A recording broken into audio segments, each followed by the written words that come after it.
We got new rotors, baby.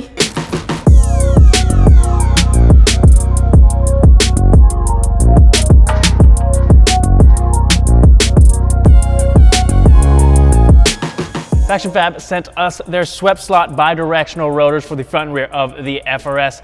Now, the stock rotors didn't do too bad of a job on the first track day, but I really wasn't pushing it that hard.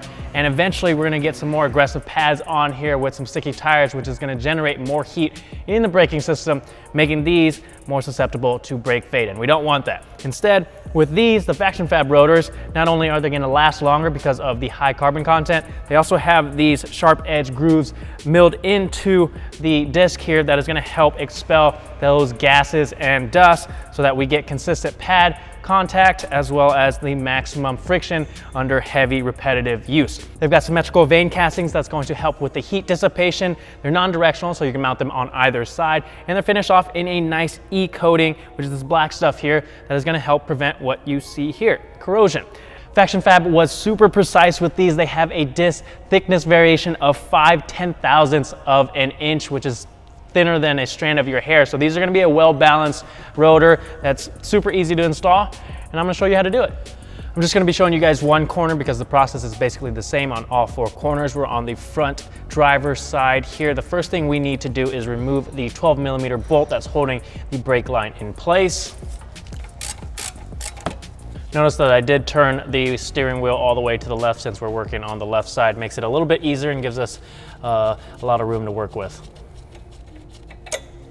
To remove the brake caliper, there are two 14mm nuts, one on top and one on the bottom here. Once you have those removed, you can slide the caliper off, and you're gonna wanna secure it somehow. People will usually use a zip tie or bungee cord, but I'm also just gonna set it on the lower control arm here.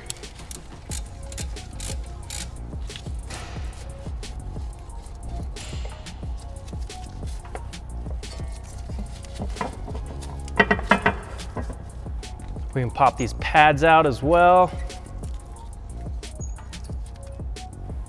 Now we just need to remove the two 17mm bolts that are holding this bracket in place.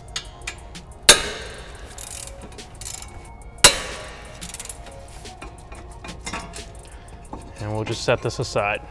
Now in a perfect world, ideally once you have those two things removed, you should be able to just pull the rotor off. But in my case, and in many people's cases that live where they put salt down on the road, you'll find that the rotor has made a pretty good connection with your hub. So a neat little trick is to take the 12mm bolt that holds your brake line in place, and that will fit into either of these two holes to kind of push the rotor out. Now you want to be careful not to damage this bolt. Make sure the threads are clean and not damaged before you thread this in there so you don't damage this bolt.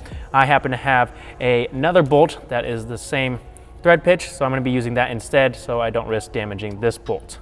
So we're just going to carefully thread this in there and then use a ratchet to slowly press the rotor out.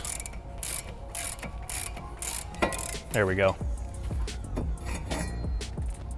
Now if you see that the hub surface is really dirty or rusty, you can take some cleaner to it and take a metal brush and kind of clean it and smooth it out before you install your new rotor. Once you've done that, go ahead and take your new rotor, slide it into place like so. And then you can take a lug nut and just thread that on there to hold it into place while you reinstall your brake caliper. All right guys, I'm gonna run through the torque specs real quick with you. The two 14mm bolts that are holding the caliper in place, those need to be torqued to 19 foot-pounds. The two 17mm bolts that are holding the bracket in place, those need to be torqued to 59 foot-pounds. If you guys are doing this, it's also the perfect opportunity to upgrade your brake pads as well as take the time to clean your calipers. Highly recommend you make the jump to these FactionFab rotors, especially if you do any sort of performance driving. Like I said, it's gonna give you that better heat dissipation. They are going to last longer and they look pretty cool too. I will leave a link down in the description if you guys are interested. If you have any questions at all, leave them in the comment section down below. I'll see you guys next time.